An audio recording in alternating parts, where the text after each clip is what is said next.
Iccitiiwwan dallaalota biyya keessaa dhugaa baay'ee tokko garaa nama nyaata. Jireenya dubartoota lamaati kan inni balleessee mucaan kun jechuudha. Egaa ishee takka ulfeessee ishee sanganee jira. Ishee biroo waliin immoo jaalala eegalee gara fuulduraa akka fuudhuuf karoora qabanidha kan dubbachaati jiru jechuudha. Nama baay'ee tokko garaa nama nyaata. Egaa mana gandaatittan isin qaxara jedhee dubartoota kana haala kanaan jireenya isaanii itti taphachuun isaa dhugaa hedduu takka garaa nama nyaata jechuudha. Rabbiin lubboonaa kennuuf dhugaa. Ashama harka foonii hordoftoota masarsituu jirtu bakka jirseetti nageenya waaqayyo isiniif haa wayyatu. Warroonni chaanala kanaaf haaraa taatan subscribe gochuun gara maatii kootti dabalamoo. Warroonni maatii koos taatanii hordoftan guddaa galatoomaa sanan jedha. Har'a viidiyoo birootiin yoo walitti deebinu akkuma jalqaba irratti argitan jechuudha. Egaa viidiyoo kana keessatti baay'ee na ajaa'ibe. Sababbiin isaa dallaalonni hunda osoo hin taane tokko tokko hojii hin taane dubartoota irratti akka raawwatan beekamaadha. Ta'ee yoo mootu kan kanaa addaadha jechuudha. Maaltu adda godha yoo jettanii? Dubartii kana isa tokko ibsa'ee duraa jechuudha.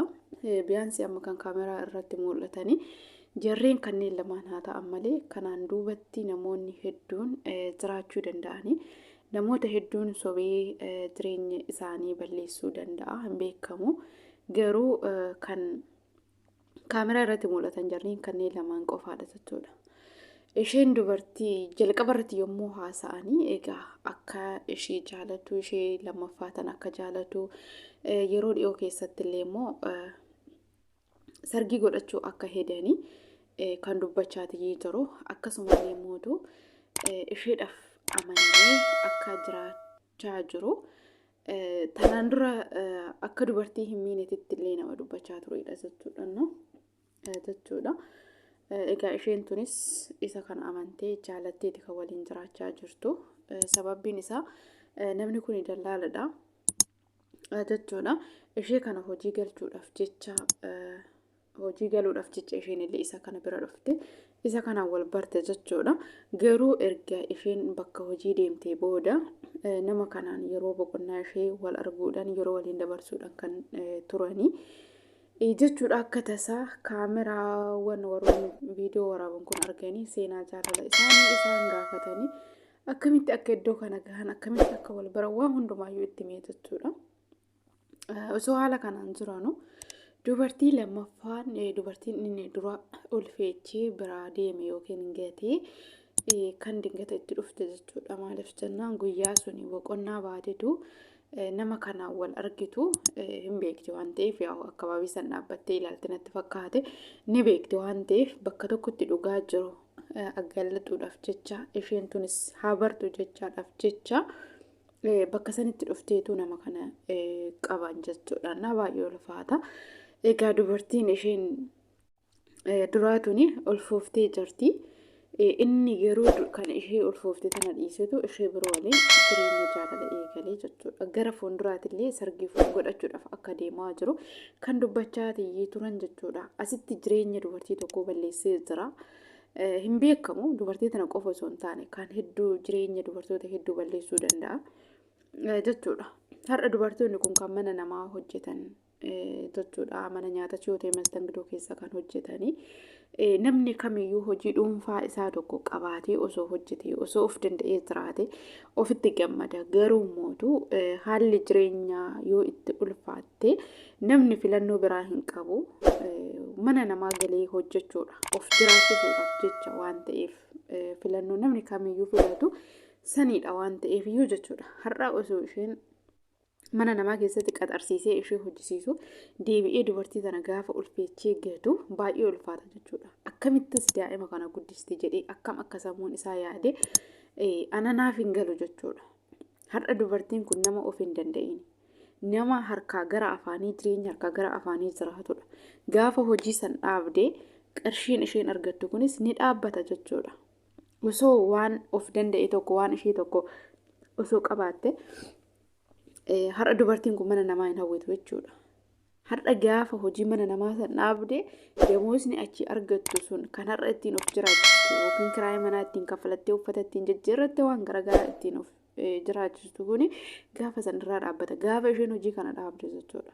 Osoo dubartiin tuni ciiste eenyutu itti siqee dubartii kana gargaaruu danda'a? Kan ulfeeche silaa gateetii jira jechuudha. Rakkoo keessatti dhugaa dallaalonni akkanaa baay'ee tokko ulfaatu jechuun bakka hin ulfaata bichaa jechuudha. Namni biyaansi ofirra darbee nama yaaduu dhabuu irraa kan ka'e gocha akkanaa namarratti raawwata jedheen yaadaan jechuudha. Maaliin haa jiraachisuudhaaf maalidhaan ilmoo kana haa guddistu jedhee yaadee akka inni akkas godhe ani hin beeku jechuudha. Kanaaf ammas ragaa qabatamaa yoo qabaatte isheen seeraan gaafachiisuu ni dandeessi jechuudha. Garuu isarra darbee immoo jireenya dubartii biroo balleessuudhaaf deemaa jira jechuudha. Ishee tanas waliin jiraachuu danda'a hin beekamu. Ishee tanas boru ulfeechee garuu dhiisuu danda'a jechuudha. Lammaffaan mootuu dubartoonni keenya gaafa bakka tokkorra jiru of danda'uu qabna. Osoo ofii keenya of hin danda'e deebinee nama biraa ofirratti daballa yoo ta'e baay'ee ulfaataa jechuudha. Har'a dubartiin kun ulfooftee jirti. Ofii isheetiif ganaa humna hin qabdu yookiin daa'imti kun osoo dhufee wanta ittiin jiraachistu tokko qabaachuu dandeechi. Qabaachuus dhabuu dandeessi. Maaliif hojii harka gara afaanitti kan isheen hojjechaatii jirtu jechuudha. Nama tokko yoo jaalatte jaalalaan waliin jiraachuudha malee osoo gaa'ila seera qabeessa hin qabaatin nama san waliin waan feete taatee daa'ima argattee boru dhiirri si gatee deemuu danda'a. Dhimma isaa miti jechuudha. Maaliif dhiirota hedduun illee akkas godhaate kan jira waan ta'eef daa'ima san waliin garuu kan kufee cabu kan makaraa waliin argu suma dhuunfaa kee ta'a jechuudha dubartoonni. Har'a nuti of jijjiiruudhaaf dallaala kana bira dhufne yoo ta'e hojii keenya hojjechuudha. Maaliif jaalatte maaf jaalarraa si qabe jechuun hin dandeenyu. Garuu immoo of eeggannoo gochuun dirqama waan ta'eef jechuudha. Malee abbuma jaalate hundaaf akka feeti taate booda akkana ta'e jettee ofii keetii rakkoo keessa of galchite yoo ta'e ofii keetii miidhamtuu taate jechuudha. Har'a isheen kun ulfoofte gaafa hojii isheen dhaabde wanta ofii ishiitii jiraachistu hin qabdu jechuudha. Ilmoon kun kunuunsa barbaada gaafa dhalate jechuudha.